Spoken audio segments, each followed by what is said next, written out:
That was fun, but we made it cause damage, so we gotta see. 488 that just pulled in has an undershield dragging. There you go. You took out the shell underneath. That was me? Yeah.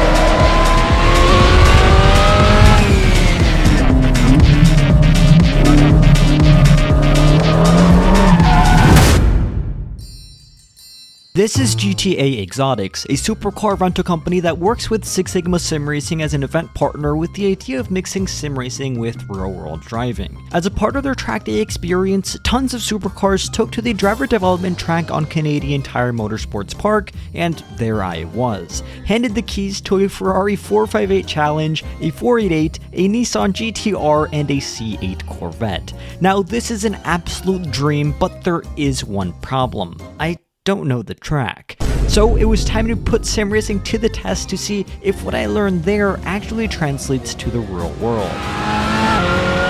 Now, Six Sigma Sim Racing has their racing simulator set up across multiple businesses throughout Toronto, which I will talk about further in a future video. But long story short, they had their 6S160 flagship model set up here, so I hopped on and I tried to take as much in as possible.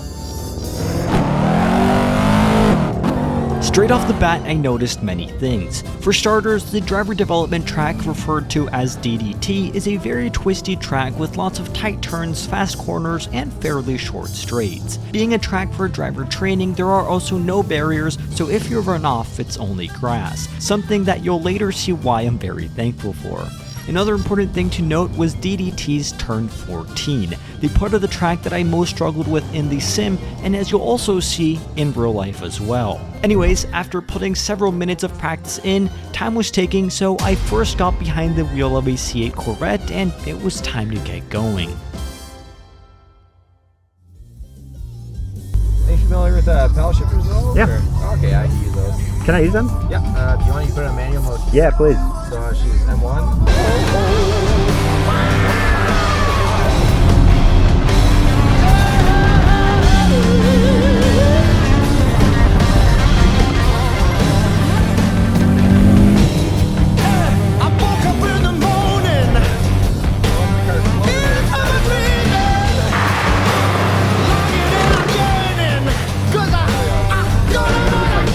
First of all, what an incredible car. Almost too good as it felt like I was perfectly in control going well over 100 miles per hour. And with regards to the comparison to the sim, the track layout was spot on and it genuinely felt like I was driving somewhere where I had already been. The most noticeable difference in person though was without a doubt the depth perception, as I could have a much better sense of what the corner that was coming up was going to be. This was only the first of the 4 cars I ended up driving though, each one teaching me something new with regards to how it compares to sim racing, and definitely make sure to watch till the end to see what ended up happening when my confidence got just a little bit too high.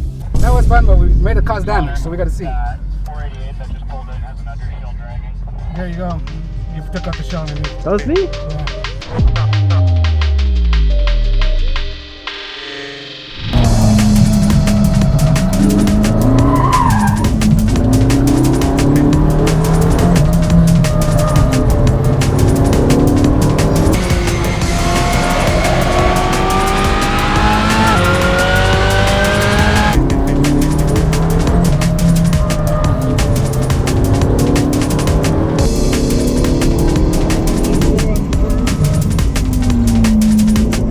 The 458 Challenge was an absolute blast to drive, but incredibly hard to keep tame at the same time. The sound here was what caught me most off guard, as all the squeaks, the carbon ceramic brakes, and the overall raw sense of the car is something that no sim title, regardless of how good the sound is, has been able to convey to me. However, regarding how the car handles, the similarities were striking, as the car maneuvers and behaves very similarly in both the real world and in the sim, especially at higher speeds. One thing thing that really caught me off guard though was how the paddle shifters were connected to the steering column rather than the wheel itself, and as such didn't rotate with the wheel. In this clip you can see my fingers trying to reach the paddle shifters mid-corner but not being able to find them. This is something that I totally was not used to, as all sim racing wheels have the paddle shifters connected directly to them. Overall, the thrill of driving a real race car with this being a 458 challenge was unbelievable, and again, I found many aspects when it came to the driving and confidence I was getting to be directly correlated with the sim. Anyways, once that was all said and done though, it was time to recreate the Gran Turismo movie and get behind the wheel of a Nissan GTR myself, a car which may have got my confidence going through the roof. We're good? You ready?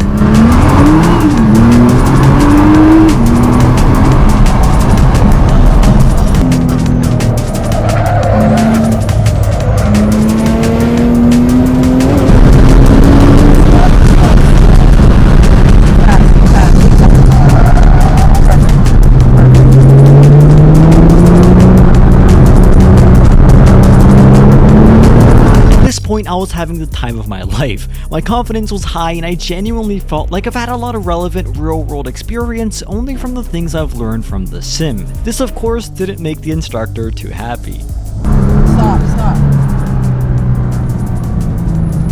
Jeez. You're on here with a bunch of novice drivers. You can't be so aggressive. Okay.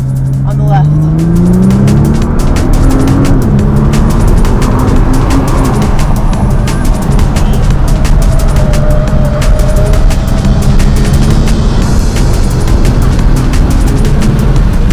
The GTR definitely didn't feel as nimble as the last two, but it was certainly fast and had me thrilled when all was said and done. And now of course, it's time to get to the part where I may have slightly dropped the ball.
Knowing it would be my last car I drove that day, I really wanted to push to the absolute max and leave nothing on the table. This, paired with the confidence I had built up throughout the day, led me to send it just a little bit too hard on none other than turn 14, the same one which was giving me troubles earlier on the sim.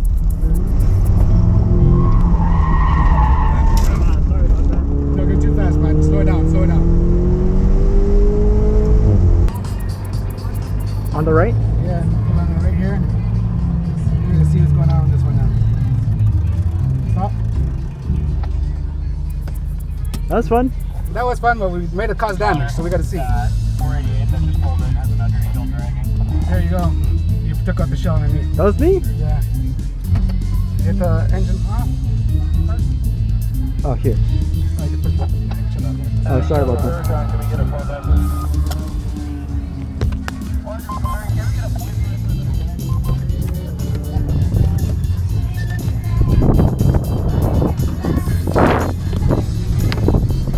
After all was said and done, a bunch of people came to check on the car, and although there was some wear and tear, it was nothing too serious, and so I was left off the hook. And at the end of the day, I had an absolute blast, bridging the gap between sim and real, and I say this with full honesty. The similarities and the confidence the sim gave me right from the get-go was truly astonishing and deepened my passion for this hobby. Also worth mentioning is that Six Sigma Sim Racing, the Canadian sim racing rig manufacturer that gave me this opportunity, is working towards hosting a worldwide sim competition where the winner will get flown out to Toronto for a similar experience to what was shown here. So a big shout out once again to them for giving me this experience and letting me share it all with you. And make sure to stay tuned for our other collaborations in the future. And with all that said, as always, thank you all for watching, stay safe, and have a fantastic rest of your day.